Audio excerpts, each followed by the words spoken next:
So we'll just like peek the curtain, Yeah. you know. It's chaos in there. Yeah, hustle comes with a lot of debris. Yeah.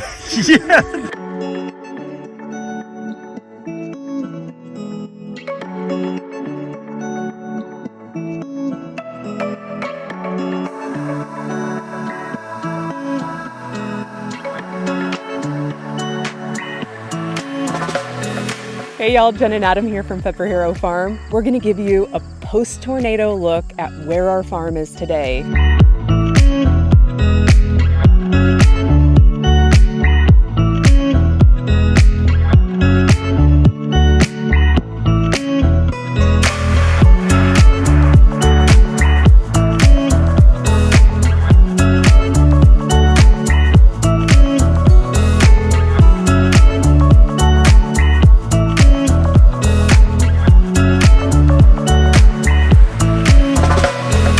I know most of you know on March 5th, the farm was hit by a tornado, which knocked out all of our business infrastructure. By some miracle, the house survived, but we basically lost our jobs. So we're going to give you an update on where we're at this September and kind of how far we've come. Yeah, come a long way. One of the first things we got back in the ground was getting some wildflowers, just have some big swaths of colorful flowers to just bring some positive energy to the farm, more positive energy to the farm. We had a beautiful alley of ornamental cherry trees here, and we've lost 5 of them with the tornado. We're actively working right now on getting them replaced and in the ground for a fall planting of trees.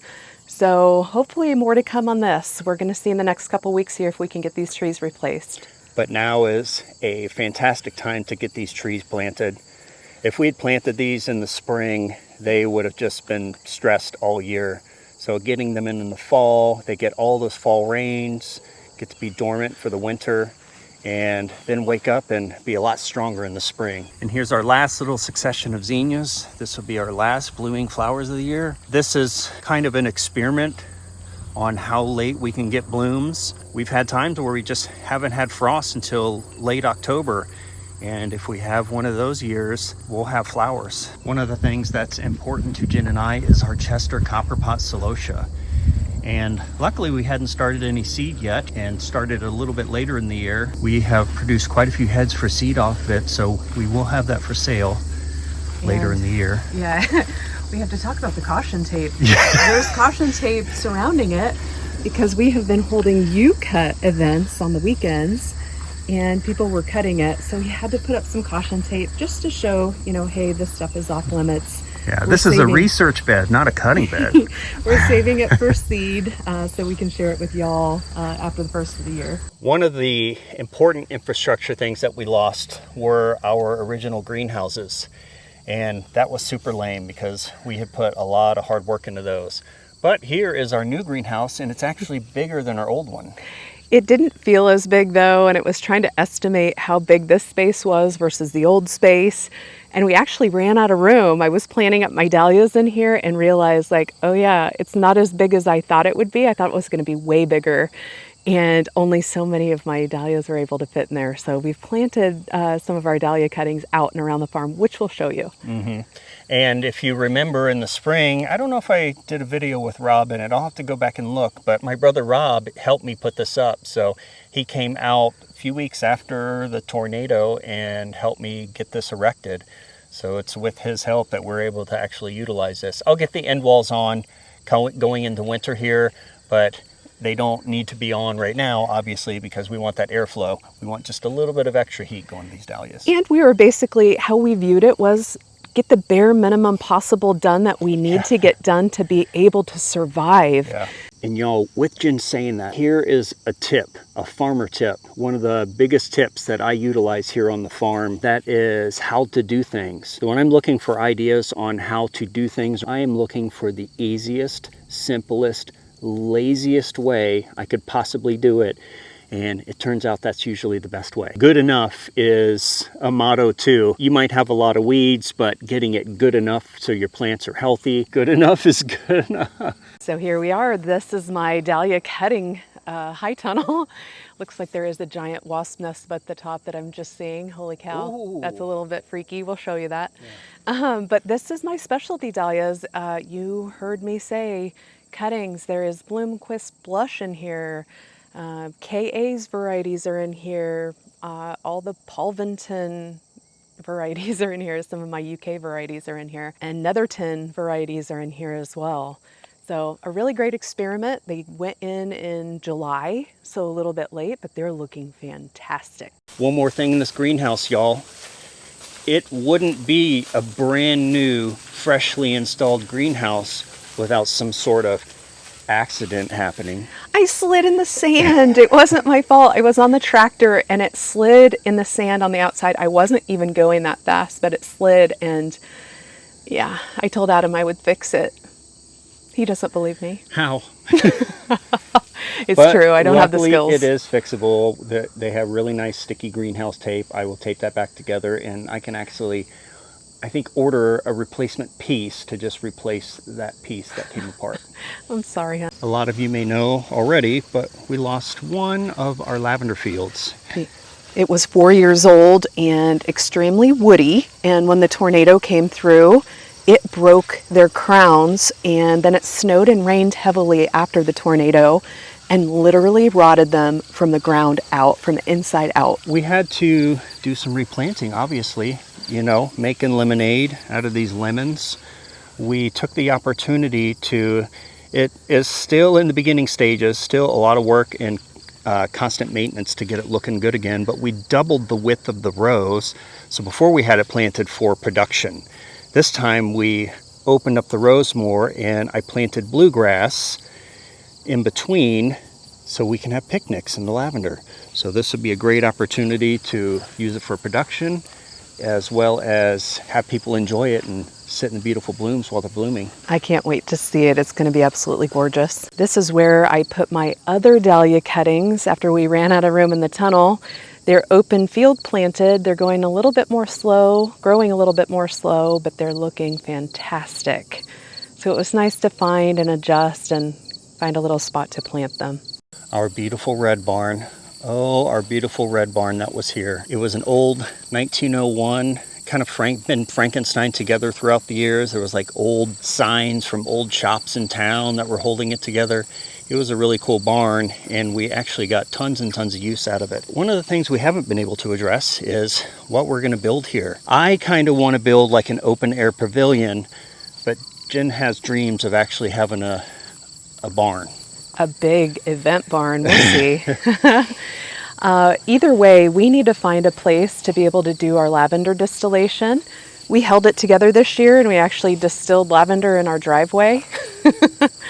Again, you do what you have to do to make things happen, and that is our biggest message: is you don't have to have everything perfect. And I planted this pretty early in the year, right, hon? You did. Was it June? It was super early in the season. Yeah. This was that zinnia wildflower patch that I did, and it has performed pretty all right. I wheel hoed it a couple times to manage weeds. It was really slow to start. There was a lot of inconsistency in the fertilization because this is where a lot of skid loader traffic was. So once we kind of got those worked out and addressed, it started to turn out to be a really pretty field. The butterflies have loved it. Yeah, it's a little weedy right now, but one thing that we have enjoyed is seeing all the butterflies. I've been seeing black swallowtails in here, tiger swallowtails, not as many monarchs actually this year, but some. It's been really cool to see that the pollinators have really been enjoying this.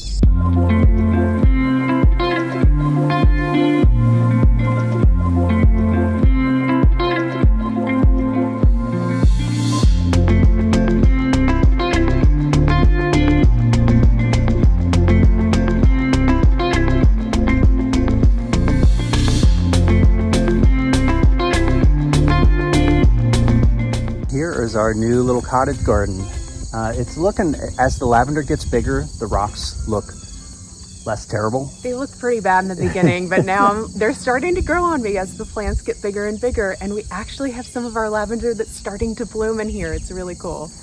When this lavender is big and beautiful and blooming and just crowding the rows, it's just going to be such a beautiful juxtaposition of lavender to rock. Yeah, I wasn't a big fan of it at first, but now I am. It actually looks really sharp and beautiful. And an update on our new barn. It is looking absolutely incredible.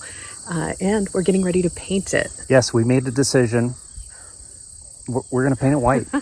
Sorry for any of you natural wood people out there. It's just going to be 2 beautiful whitewashed. Yeah. Sorry. Whitewashed. It's happening. Yeah, whitewashed and black fixtures over the top of the windows and stuff. Let's go in and check out the event barn. Jen has to go help a couple of customers with a wedding here. So I'm going to take y'all in and show y'all the inside of the new barn. There is still a lot of work to do, but it is looking pretty beautiful the way it is. Here's that dried flower wall, and these are the custom tables that my father-in-law built. We have our little countertop space, and this is the shop that Jen has put together. Here's our pumpkins. We had successful pumpkins this year, y'all. And over here, still unfinished, this is gonna be like our little warming kitchen. It'll look really nice shortly here. Something happens every day. The next time we show this to y'all, something new will be here. And nerdy, but what I am excited about is the new air conditioner that I got installed, because it was getting toasty in here. So this is a nice way to have it not be toasty. And I definitely want to mention that my brother Bud helped me do a lot of this work inside of here with the electrical. So grateful to have him come and help on the farm. What we're very excited about the addition of is this nice little commercial pizza oven. This has been totally fun to play with. Luckily, we ordered it a month or so before the tornado, and it just took a while to ship. It arrived a couple weeks after the tornado. If it had been here, it would have been destroyed because my grill is no longer there. That I still need to work on getting replaced. Y'all got to see the other big greenhouse that we replaced, but what was here before in our backyard was our little prop house, which was adorable as hell. It was a shame to see that get destroyed. It was a shame to see everything get destroyed. But this is the new one, and I went ahead and just got a bigger prop house. So the old one was, I think, 24 feet long, and this one is 32. Still have a lot of table work to build. These little edge tables worked fantastically, but as my winter project, I got to get this back on. You see it kind of laying over there in the ground. About 3 or 4 weeks after the tornado, we had a derecho come through and got crazy winds. We had stuff thrown all over the farm. It turned out to be another insurance claim, which was lame. And the back wall of this greenhouse totally blew out. Luckily, it is still in one section, and I just have to do some reconfiguration to get it back on. This is our raised bed garden rebuild. We've pretty much spent most of the season rebuilding it. Pretty mild on the garden this year, but we took the opportunity because we had to rebuild a lot of boxes, but we prepped a lot of the soil and turned them into no-till beds, obviously, because they're up on raised beds. And y'all saw our new pizza oven. We did a pizza night out here, and it was totally a blast. Everybody got to make their own pizza. It was an amazing experience.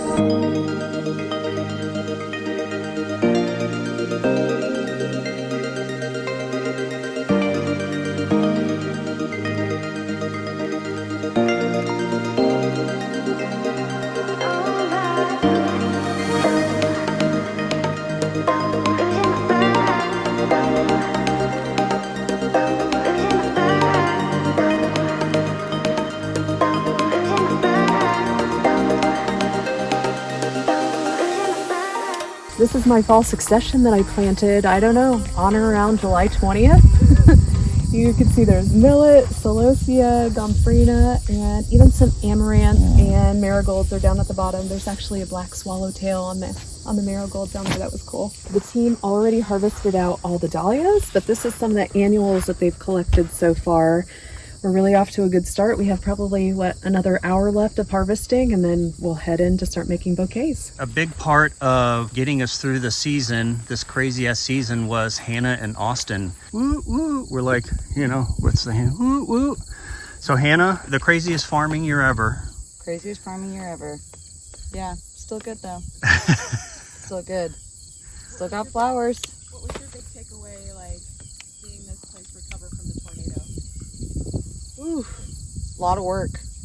It's a lot of work, and even if from the outside it looks back to where it was, there's still a lot of work Yeah, still to a lot be of work. done. Yeah, but you know, keep fighting the good fight. Yeah, what's your takeaway though, Austin? What did you think about the year? It showed me how much like community really matters, how fast they can respond in a traumatic, I don't know what you call it, traumatic event like a tornado.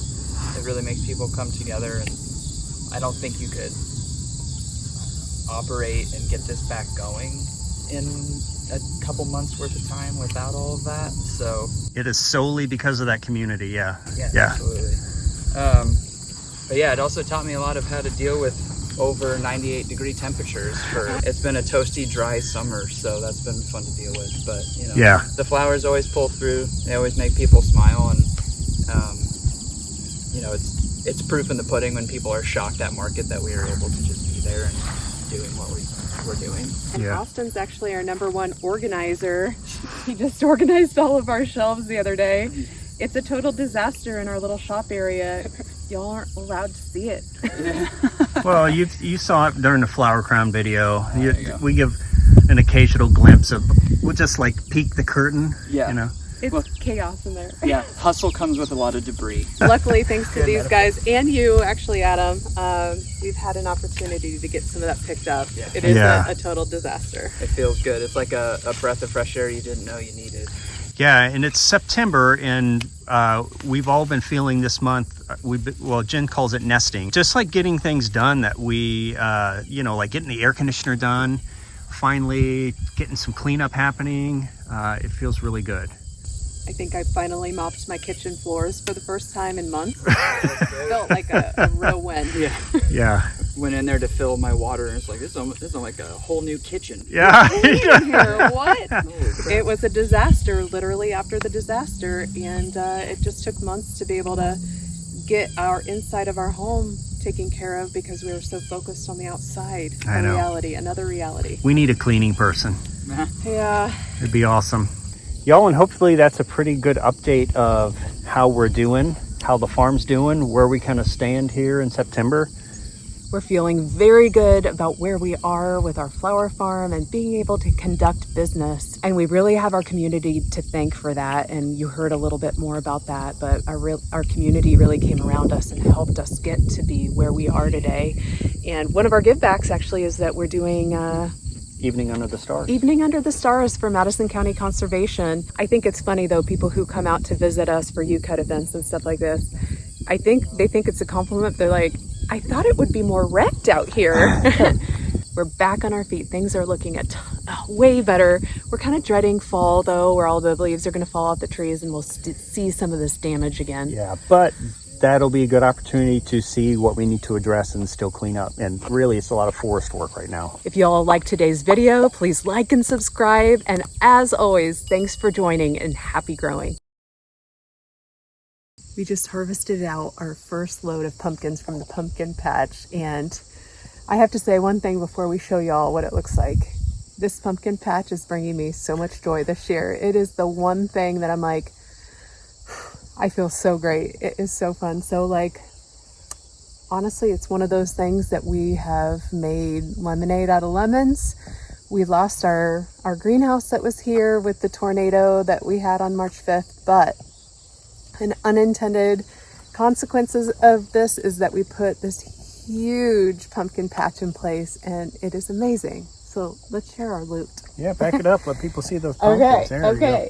Here we go. Yeah. And points if you can find a little pumpkin with curly cues like this and like leave it out to dry. This is actually a little gourd, but so cute. Yeah, Adam and I had a heyday. Of course, Adam had to go harvest all the big pumpkins and he left these like little white ones to me. Yeah, I only wanted to harvest the big ones. I let Jen enjoy all the little ones. Oh, you're so kind. Thank you. No, but this blue one, it's called Blue Doll, and I think it might be up there on my list of favorite pumpkins for this year. It's like a Cinderella pumpkin. It is, and I honestly really love my little white pumpkins too. They're so cute. So we'll take these pumpkins this weekend to farmers market and we'll start our sales. This is the first weekend of September that we'll be doing farmers market. We think it's prime. People are really ready. The season's starting to change. It's cool in the mornings, cool in the evenings. We think people are ready for pumpkins, so we're going to bring them to farmers market. We're ready for pumpkins. We're ready for fall. We are. Every year. We love fall. It's our favorite season.